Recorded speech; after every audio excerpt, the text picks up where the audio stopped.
Um, Alrighty, y'all. Welcome to the Impact of Intimate Partner Violence on the Mental Health of LGBTQ plus Youth of Color webinar. We're going to get into the nitty gritty later, but as part of our session, we must provide you with this disclaimer. This presentation was prepared by NTAC under a cooperative agreement from SAMHSA. While this event is supported by SAMHSA, the contents are those of the authors, myself and Dr. Robinson, and do not necessarily represent the official views of SAMHSA, HHS, or the US government. While we hope there are not going to be any issues, but we know how Zoom can be and the internet, if this call does happen to drop off at any time, just wait for the email link, the new link, and then click on that and then join us. But hopefully that won't happen. This is the NTAC umbrella. If you want to look at all the different partnerships that work together to collaborate under NTAC, these are those organizations, from CARS to Change Matrix to different universities, and then those from Youth Move National, like myself.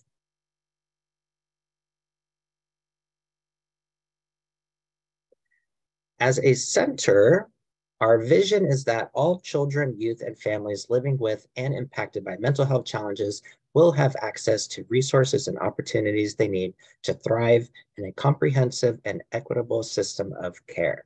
So we serve a wide cross-sector audience, as you can see just by the chat box today, including everyone from state leaders to providers to school workforce employees, infant and early childhood providers, community-based providers, peer supervisors, you name it, we're on this call. Also, I think I skipped it, but if you wanted to check out more that NTAC offers, the website is www.ntacmentalhealth.org.com. Got it. And hopefully, maybe Joanne, we can put that in the chat box. All right, and before we get started, we wanted to address some commonly asked questions here on the screen that come up during our sessions. In the follow-up email today, you'll get a copy of the slides. You'll also get a certificate of completion. And I think there's also a complimentary handout that's going to go along with Dr. Robinson's presentation today that you guys are going to get as well. And if you have questions about that, the email is there for Joanne. Hi, Joanne. Thanks for joining us and helping us. What a great turnout. Dr. Robinson, are you seeing this? I'm excited. Okay, what's going on today? I'm going to introduce myself a little deeper. I'm going to bring up Dr. Robinson's so you can hear about their backgrounds. We're going to do a very brief breathing exercise just so that we can all ground and center and focus in today's pretty tough topic.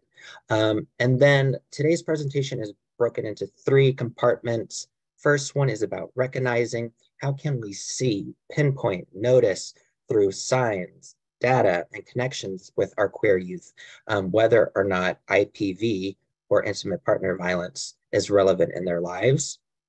Then we're going to move into understanding, where we'll dive in to get a better understanding of the intersectionalities of those BIPOC, queer young people, and get a sense of the realities that this community experiences beyond just IPV, and to hear about a case study from Dr. Robinson. And then lastly, address, this is going to be our call to action segment.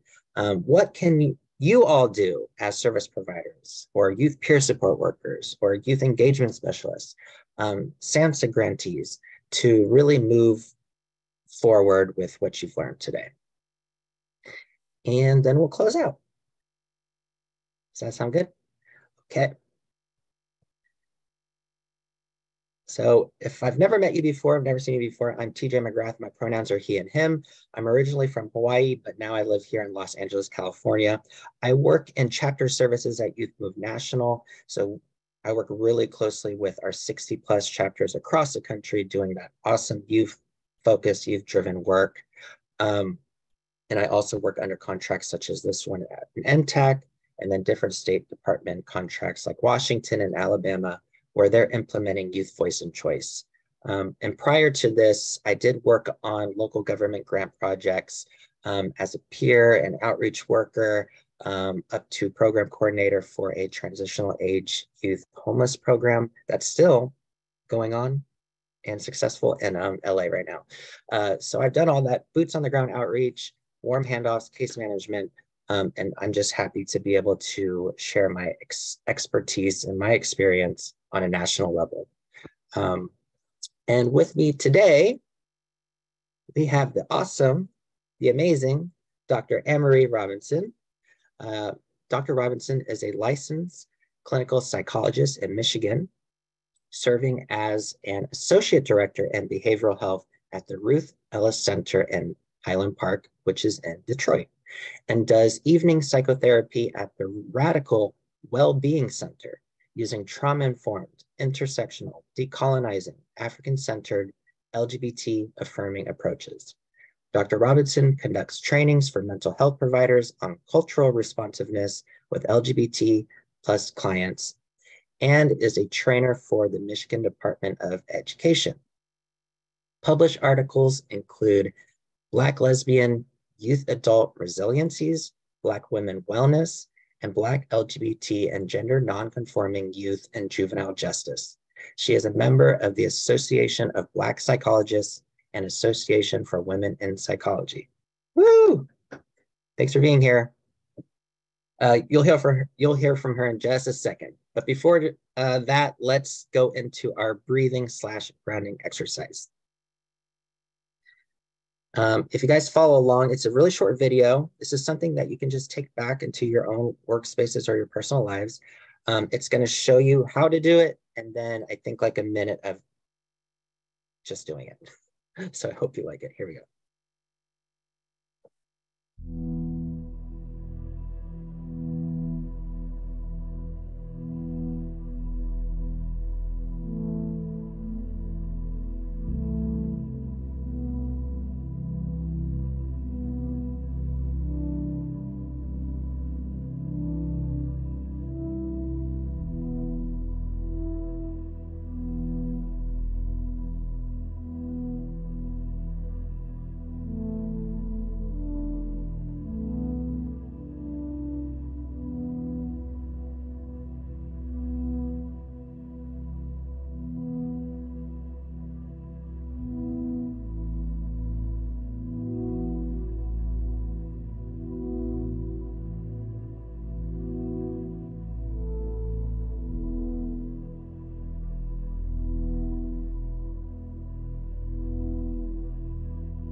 Huh, okay.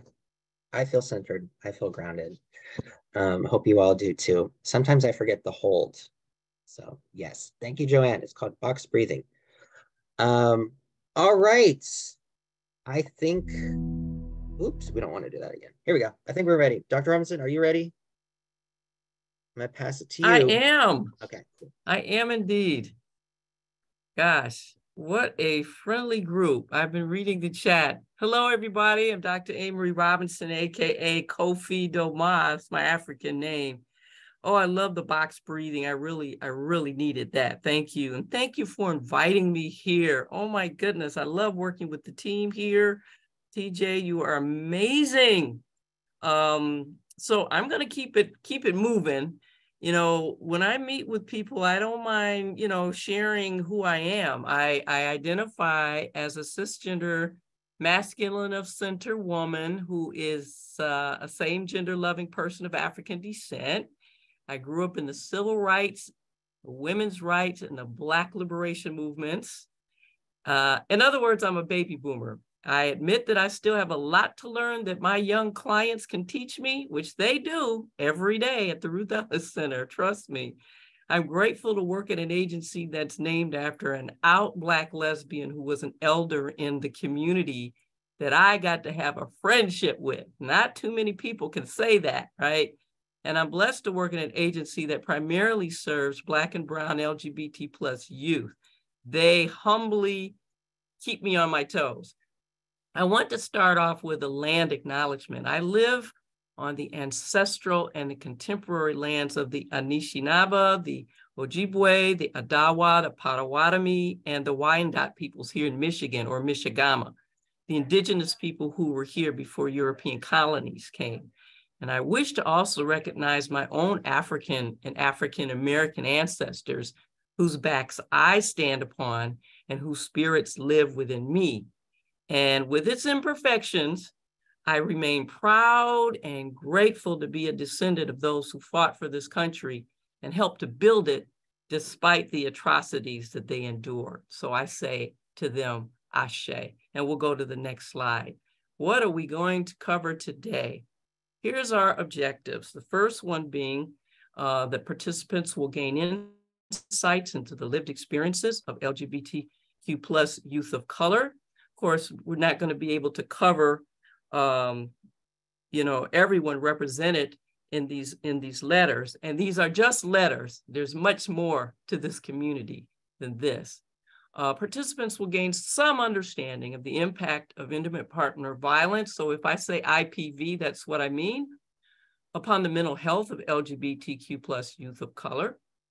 Participants will become aware of culturally responsive approaches to addressing the problem of intimate partner violence among LGBTQ plus youth of color. And I might be saying LGBT plus and shortening some things. So let's go to the next thing. Let's just want to ask a question here. We're going to do a quick poll, just a quick poll here.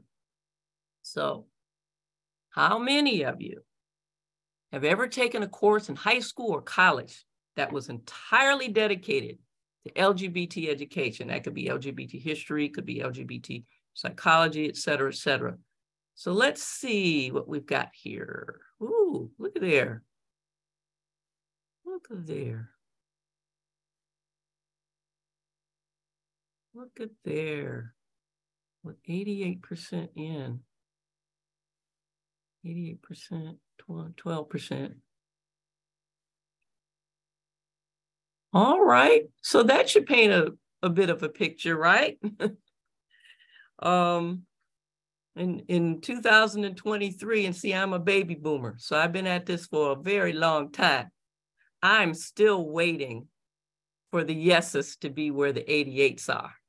I'm still waiting, but we'll talk about that a little bit later and how systemic change, you can influence systemic change. So we'll go ahead then to get things rolling and to continue with some more grounding. Thank you for participating in that poll. And I want you to write some notes for yourself and do some self-reflection along the way. So, all right, so just a few group agreements here today. We're going to be here a short, very short period of time, but just know that wherever you are is okay. Many of us, including myself, were not adequately provided with information or even educational access regarding LGBT plus topics, period. We will take responsibility for our own learning process today and delay any distractions along the way, and staying present certainly has its benefits. We'll reserve room for moments of discomfort. We'll agree to do self-care and seek support when needed. This is a very sensitive topic. We'll refrain from generalizing about all LGBT plus youth of color, and we'll be encouraged to reflect on our own lived experiences, identities, privileges, and biases. And again, do note that this presentation may not represent all people of color groups or attractional and gender identity groups. And although they have multiple challenges, we acknowledge their strengths and the resiliencies that they face. So we'll talk about the data and its implication. But first, I'm going to flash through these slides with just a few quick definitions, so we're all on one page. So making sure that we know what the acronym stands for. So we'll go ahead and click through those: lesbian, gay, bi-attractional, bisexual, transgender.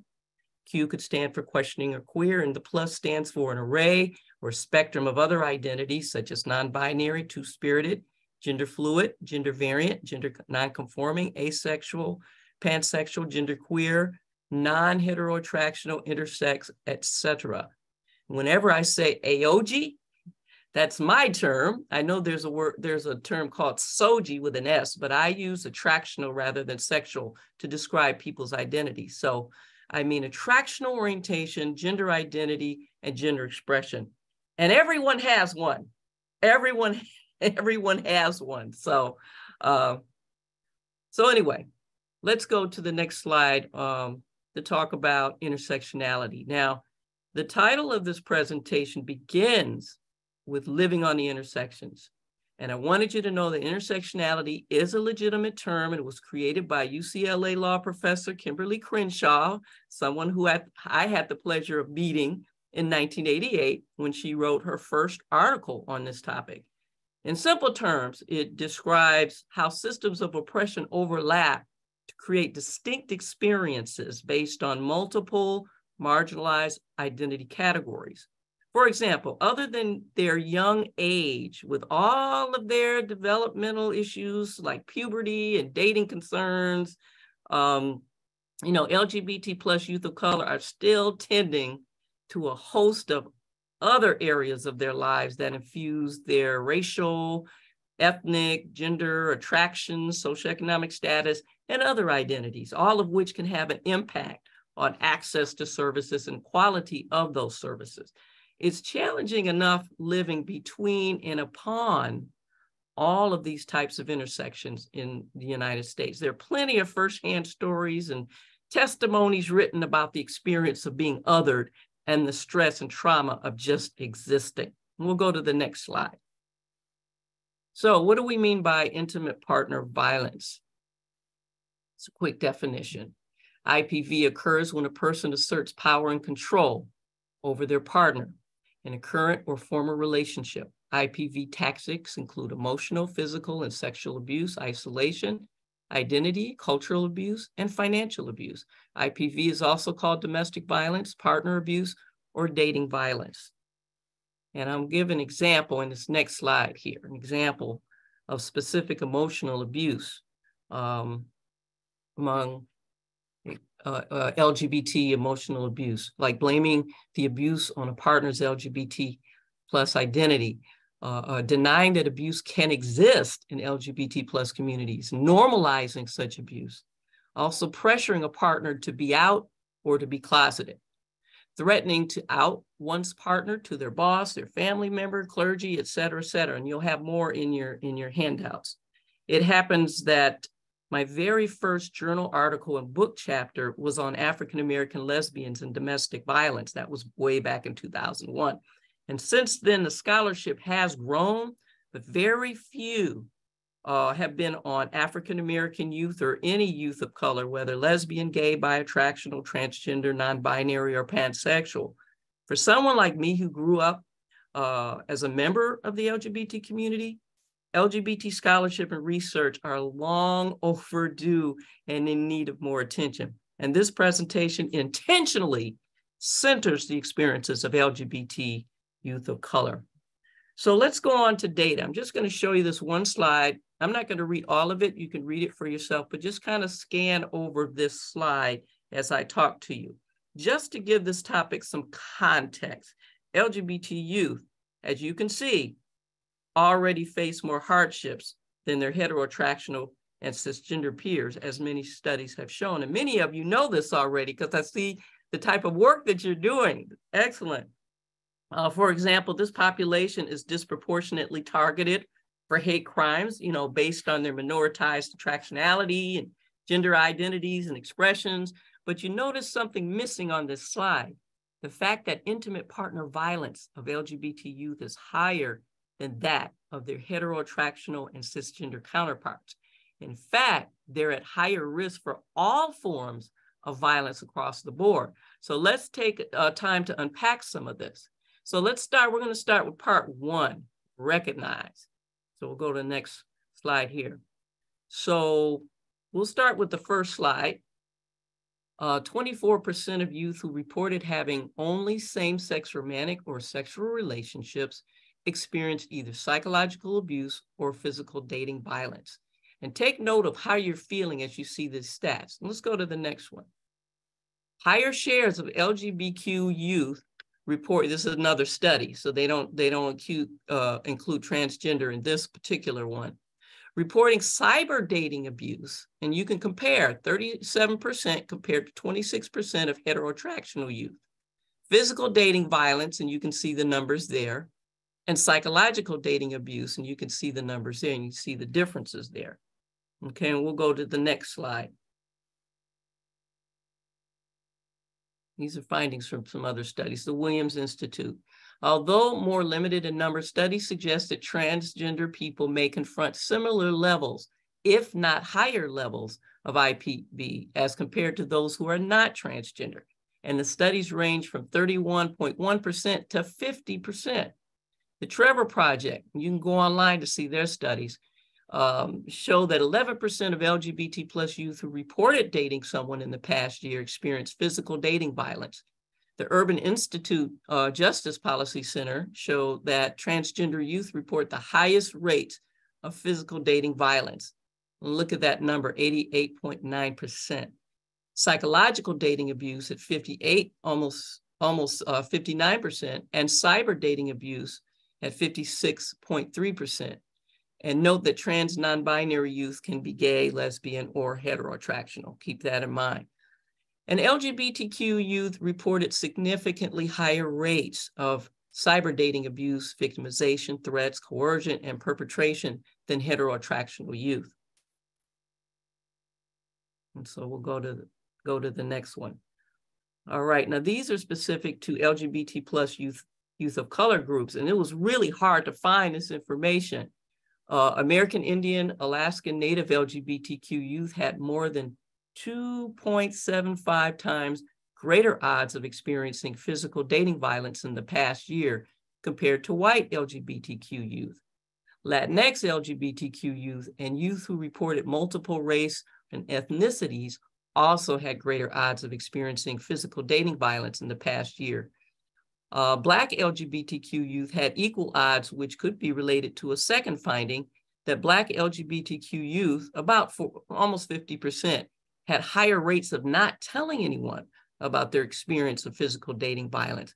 And the same could be said for Asian and Pacific Islander LGBTQ youth, who had 35% lower odds of experiencing physical dating violence compared to their white counterparts. And this, I want you to pay attention to. Friends, about 53%, were the most common individuals with whom LGBTQ youth reported sharing their experience of violence or physical dating violence, followed by parents at 15%, and look at therapists, 14%. That's something we should really pay attention to. So we'll go to, well, I want to make some comments here. IPV, as you can see, LGBT plus youth is just extremely underreported, especially queer youth of color. And certainly that's a red flag for us. IPV is especially harmful to LGBT plus youth because they're at an increased risk for suicidal thoughts and behaviors, according to the Trevor Project. 1 in 3 LGBT people will experience IPV within their lifetime, and it's much higher for transgender people. Queer youth are more likely to face the social stressors that I just showed you earlier, and tend more so to face challenges with reporting victimization and accessing supportive services. So we'll go to the next slide and ask ourselves, what are some contributors to this reality? Now, before we go to the first, if you can undo that first one for a moment there. Yeah, thanks. So this, just looking at this question here, this is a very complex question that has no answer, really, only speculation based on what little research there's been. There's certain similarities between LGBT and non-LGBT factors, such as individuals who are exposed to domestic violence as children. And many of you are mental health providers, and you have clients who have learned at an early age how anger can be expressed in toxic ways, and learning these types of responses to conflict. And this happens across all attractionalities, but let's take a look at just a few potential contributors to IPV among LGBT plus youth of color, first looking at societal barriers. So let's click on the first one there. Yes. For instance, there's this myth that gay couples don't experience IPV, that violence among same gender loving intimate partners is this mutual fair fight battle. Now, why do you think this falsehood is harmful? Well, because it dismisses and it minimizes the experience of gay and lesbian IPV. So it's essential that this myth be debunked to reduce further harm. And because IPV is commonly defined within a heteroattractional framework, LGBT plus youth may have trouble recognizing that they're victims of it, even when the abuse is severe. Well, let's go to the next one. As stated earlier, some LGBT plus youth of color may not recognize that they're being abused because they've been socialized to believe that it's only male-female couples that experience it. The media really helps to reinforce this belief. So an abuser might take advantage of knowing how hard it is to access support. And what about the fear of mistreatment and discrimination by service providers as shelter or a counseling center, for example? Let's go to the next one. Youth voices without adult voices to advocate for them get very little attention or serious consideration. We'll go to the next one. And it's more like, you know, I say double stigma here, but it's more like a triple stigma, actually. The stigma of IPV, the stigma of being LGBT+, and the stigma of being a youth of color in the United States, given how they're generally perceived in this country. And let's go to the next one. LGBT victims may also be afraid to out their abuser or expose details about, you know, their abuse for fear of the abuser's retaliation, or because the victims don't want to feel as if they're betraying the LGBT plus community by admitting that there's abuse at the hands of an LGBT partner. I mean, the community's already seen in a bad light by people in society. And so this kind of guilt, a lot of people carry that guilt. I've had clients that have carried this guilt. And then lastly, on this slide anyway, this fear of being outed complicates LGBT intimate partnerships in a way that heteroattractional youth don't experience. The threat of being outed is a very real threat. It's been used to coerce and manipulate, taking advantage of the societal stigma of being LGBT and the vulnerability of those who have internalized homophobia or who have internalized transphobia. Due to discrimination, people can lose their jobs and their family ties from being outed. I mean, this use of power and control can silence someone into taking abuse. For a young person who's still exploring the sources of their attractions and their gender identities, being outed can be devastating and harmful.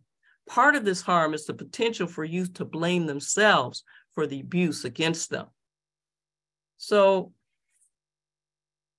we'll go to the next slide. Yes, thank you. So it's just some things to think about.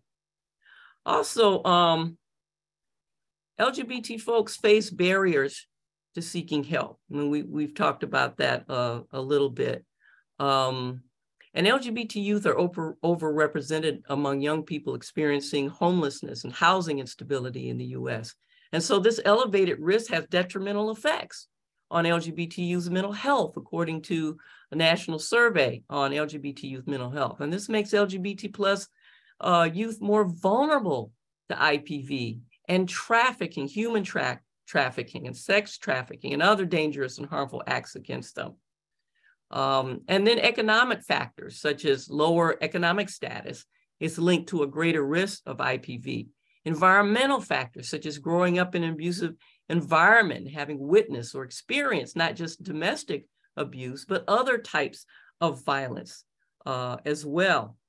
And in terms of the homeless disparities, because I work mostly with youth that have housing insecurity challenges, homeless LGBT persons have great difficulty finding shelters for safety that accept and respect them, because they're often at a heightened risk of violence, abuse, exploitation, with trans people at a particularly high risk due to being turned away from shelters. And in some cases, signs have been posted barring their entrance. Let that sit for a minute. If an LGBT youth's family is not accepting of their identity, they may rely on their intimate partner for food, shelter, and survival. I mean, if this intimate partner is abusive, victims may stay with these partners rather than face homelessness.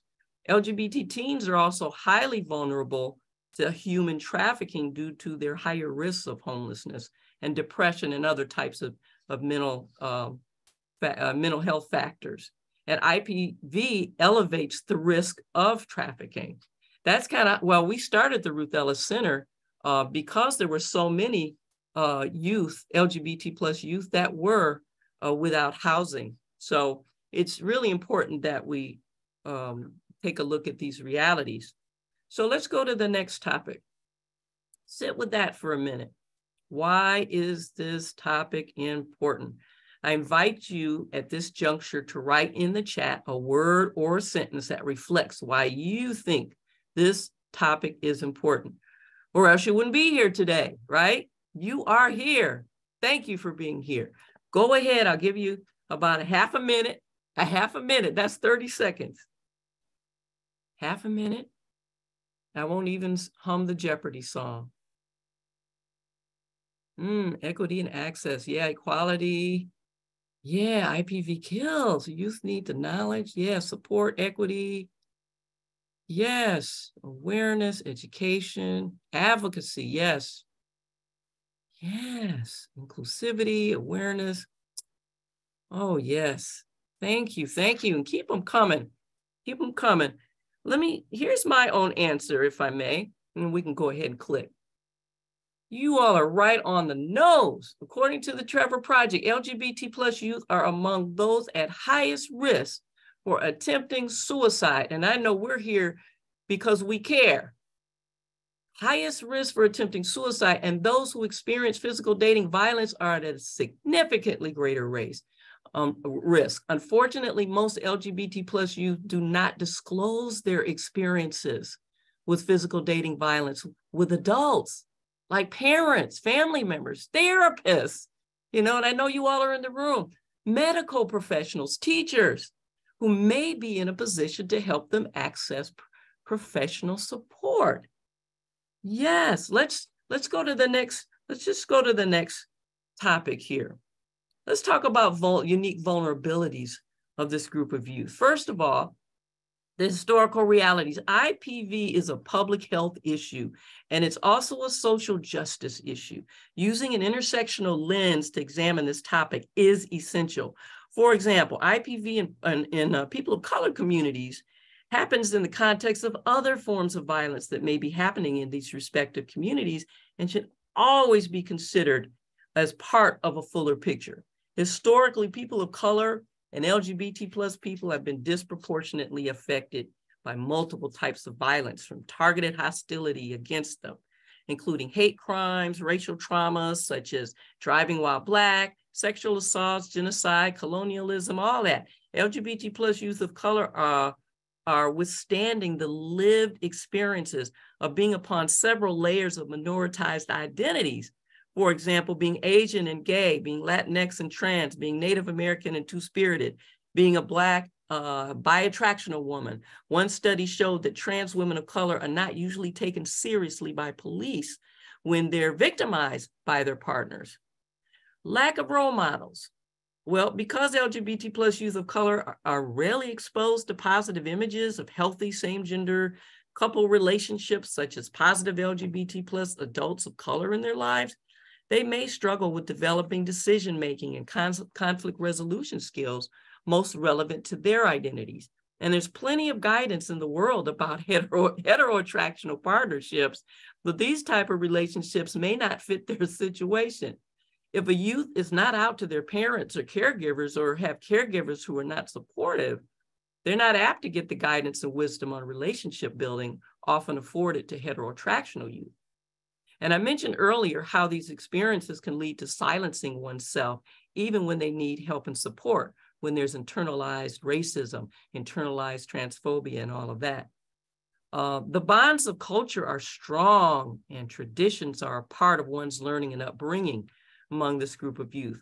And although LGBT people in general tend to unsubscribe to hetero cisgender gender patterns, behaviors, and tradition, it may be different for LGBT plus youth of color, as what they learned growing up is valued and may still be a part of them. And then seeking help, we've already discussed the challenges and the risks of trying to find help for oneself, especially as a youth and being an LGBT plus person of color. Resources aren't always available, especially in rural areas, reservations, and barrios. And then the part about the last part, I think there's another one you can click on. Yes, this is important. Minimizing pain. Historically, people of color pain and suffering has been minimized or trivialized and continues to be today. Today's studies have shown this. In addition, LGBT plus youth are at an increased risk of family abuse. In many youth of color, there's the very real and scary likelihood of family, cultural community, tribe, or religious faith-based rejection that can lead to being outcast for being who they are and blamed for bringing shame upon their cultural community and increasing chances for being abused. And so this too often begins that cycle of dismissal, homelessness, system care, and vulnerability to being exploited and trafficked that I presented earlier, where they end up in situations where they're abused by outside adults and they're re-traumatized by that. So we're going to go to this next slide here. I know there's a lot of information at one time we're trying to get in here. This is where you're going to do your homework. You're going to look up minority stress model. It's chronic stress that people from oppressed groups face due to prejudice and discrimination in society. So your homework is to look it up, read more about it, and it's based on studies of people of color and LGBT plus people. And we've talked a little bit about systemic racism, et cetera. We're about to show a video. It's just a slice of an entirety of a call to action by a young cisgender lesbian of color in her community. The part we're going to hear zeroes in on her sharing an experience that she had without details and very quickly. So we'll go ahead and show it.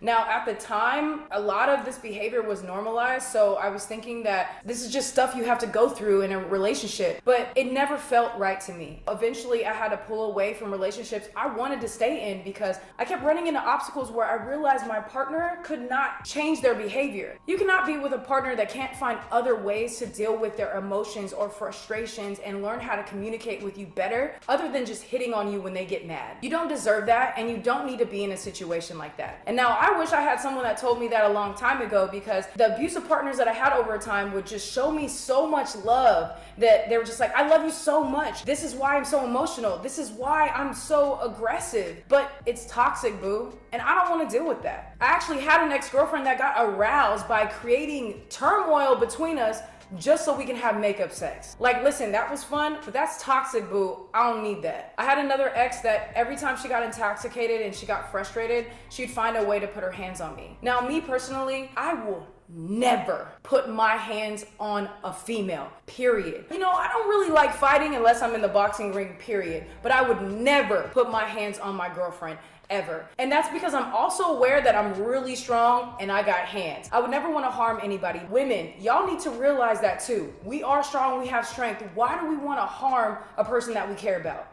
But I had an ex that every time she got intoxicated, she would find her way to want to put hands on somebody. And then when I stopped her from doing that, she wanted to put hands on me. And I had to get her to realize that that wasn't good. And y'all, I have had my beat by some exes in the past. I was trying to hold them down, but they said he kept hitting me, and that's not okay. I didn't deserve that. No one deserves that type of behavior. So if someone is like that, you need to stop them and tell them to deal with their because they shouldn't be treating someone that they care about like that. But I also had an ex that I didn't even realize was abusing me until I left. And that's because all she did was abuse me through words. So the things that she would say would be tearing me down and making me feel bad about myself. And I never let it really get to me, but of course it hurt my feelings to hear somebody that I love and care about kind of tear me down. But in reality, I was able to look and say, all right, she's not happy with herself. Maybe this is just a phase. Maybe this is just something that we're gonna get through. But overall, I was like, yo, I have to go, because if you can't even catch yourself from stopping yourself from literally saying hurtful words to me, then you don't really love me like you think you do. Matter of fact, you don't even love yourself like you probably think you do. Anyways, you guys, I really just wanted to bring this subject up. I know that it's hot and Yes, our young people are going through so much, and I'm really glad that you all are here. Just a quick case example that I wanted to share. I have a 24-year-old Black trans woman client, we'll call her Shane, who had initially been without housing security ever since I began working with her in therapy. In fact, it was at the start of the pandemic and racial unrest in 2020. Our sessions were once a week by phone, which was the only way that she could stay in touch. That was her lifeline, was that telephone. She was on survival mode and still is to this day, though in a much better space right now. She presented with a history of trauma and mental health challenges, including PTSD, that I don't have time to go into. But to summarize, Shane had endured multiple IPV in her relationships and casual encounters. Her most previous relationship was one of marriage to her cisgender male partner, her husband, a much older male. Shane shared how her husband threatened her with a gun and she nearly escaped. She barely escaped. The husband ended up in prison for the assault and left my client in shock. Shane was able to find housing through case management services and still suffers from isolation as she encounters transphobic microaggressions and misgendering in society. And she's afraid to enter into any intimate relationships. She was abandoned by her mother as a child and rarely trusts anyone. I frequently worry about her, and I check in with her between our sessions, mainly for safety reasons, to make sure she's okay. Even though she has economic and other challenges, she consistently attends her therapy sessions and uses them well. Shane wants to start a support group for transgender women in her community and do a podcast from her phone. She has so much determination in her spirit, and I tell her how much I admire her for her abilities and her strengths, and I'm very proud of her. So let's move on to part 3 really quickly as we kind of reflect on the video that we just saw, the case that I just shared with you. The question really is, what do we do? So given what you've heard so far and what we've discussed, what are some ideas that you have or steps that you've taken to help dismantle IPV in LGBT plus youth of color communities? So we'll give you some time on the poll.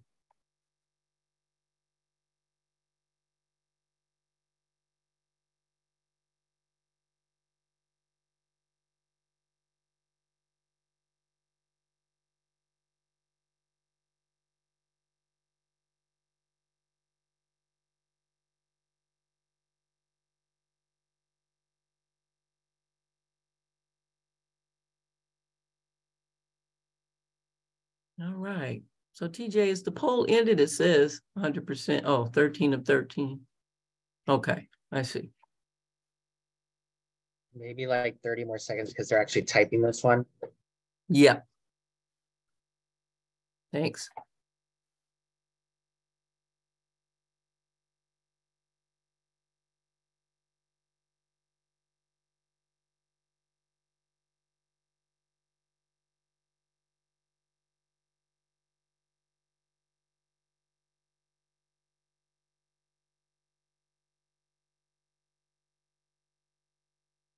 All right, we have about 40 responses. Do you want to start seeing them? Yes, yes, Okay. please.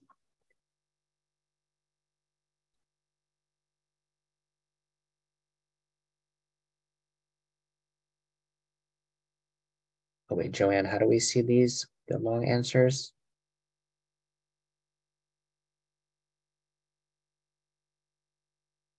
I'm trying to pull them up. I said to share them, but it's showing an error message. So I'm not sure what is going on here. Why it's giving me an error message. Dr. Robinson, we'll work on this if you want to move on to the next slide. Sure.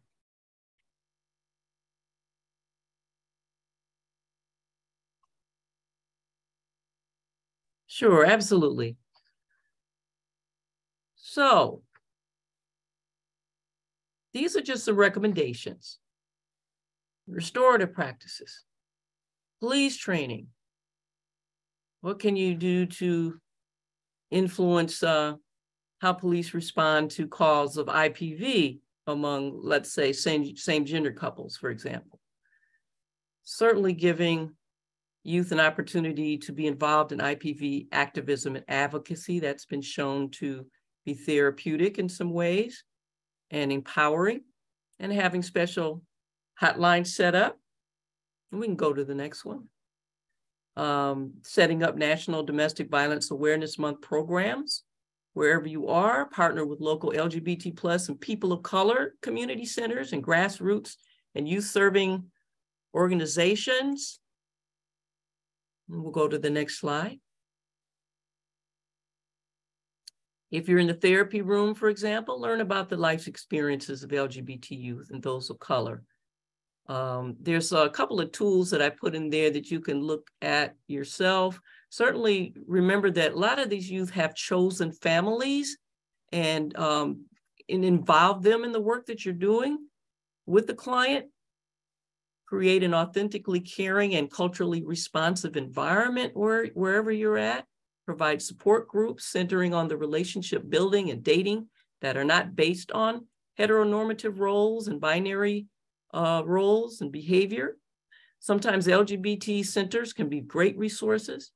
Establishing mentorship programs for these youth are very important.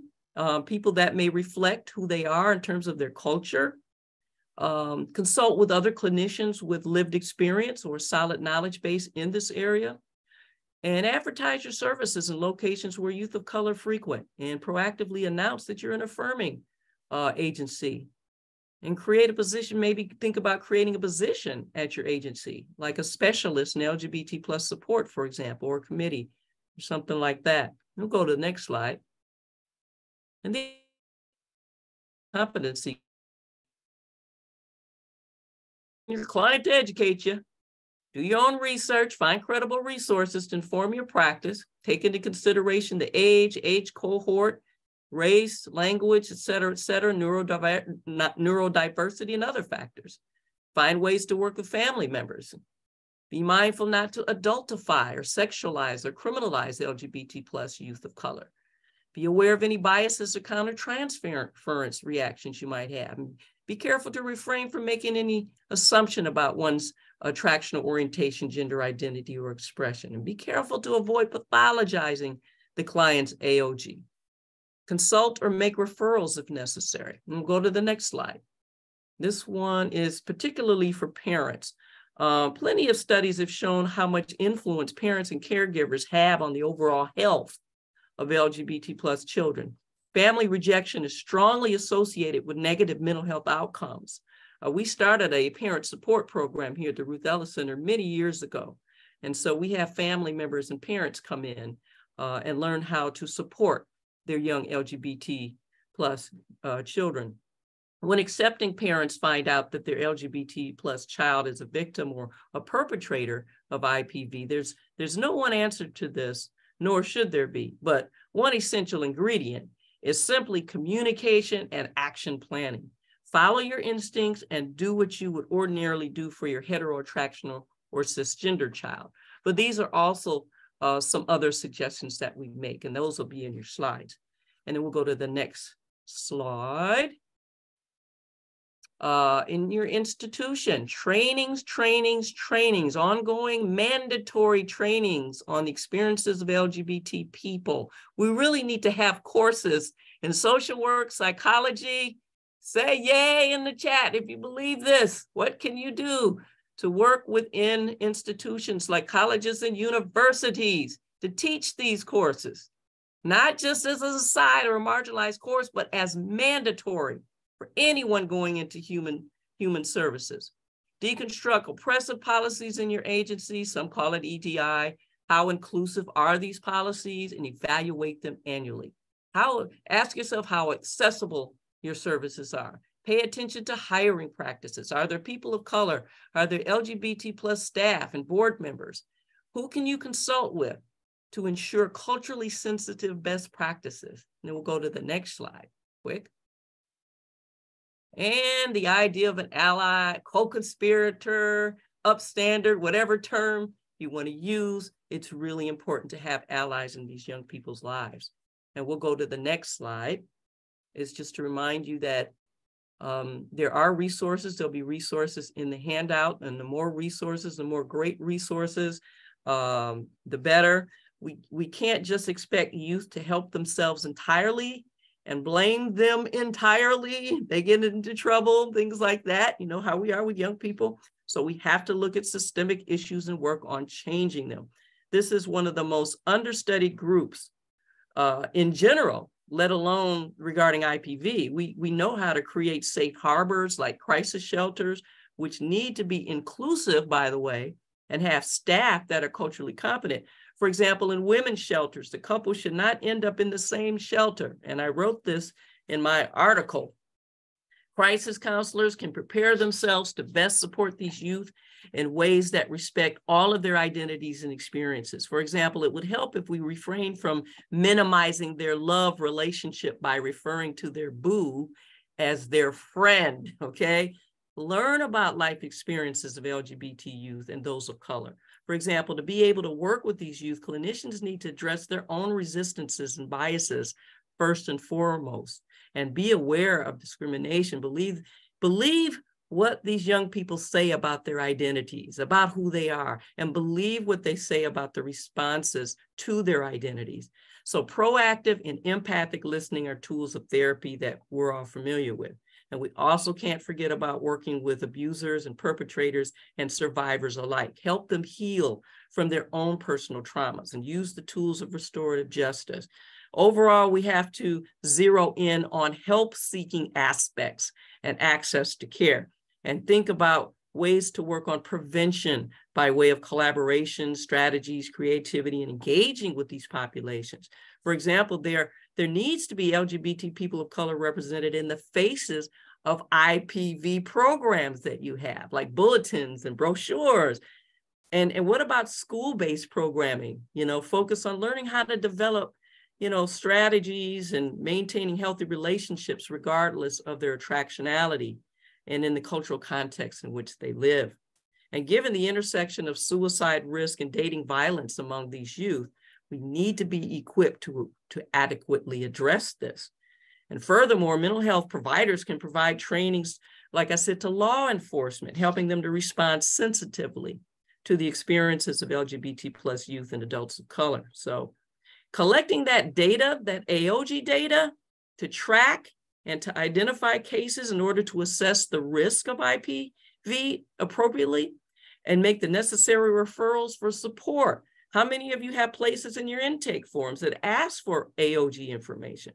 And we just need to be honest about our binary thinking regarding love and attraction, that we omit youth whose attractions are on the spectrum, you know, and whose gender are not on that binary grid that we've been accustomed to growing up with. You know, speaking of those of you in my baby boomer generation especially. But more research and interest in this population are urgently needed, as well as community and academic partnerships. So let's start having those discussions at our agencies, y'all. You know, it starts with naming out loud what the dilemma is. We've named it today. LGBT plus youth of color deserve healthy relationships. So just some things to remember, and I want to turn it over to TJ as well. TJ, what say you? I actually learned a lot too, Dr. Robinson. I think one point you made that like will really stick to me, those queer individuals, especially trans people who are being shut out from shelters, they have nowhere else to go but back to the abusive partners. Like I was like, wait, whoa, yeah, I didn't think of or putting those two together. So I do wish we had more time. We're already at the top of the hour. You had a lot of positive affirmations of love and support in the chat. Hopefully we can send that to you. Sorry about the Zoom polls from earlier. Maybe we can capture that and send it to you. And then everyone in your follow-up, don't forget, you're going to get a copy of these. And then also all the things Tracy was putting in the chat box, those really fun, handy handouts.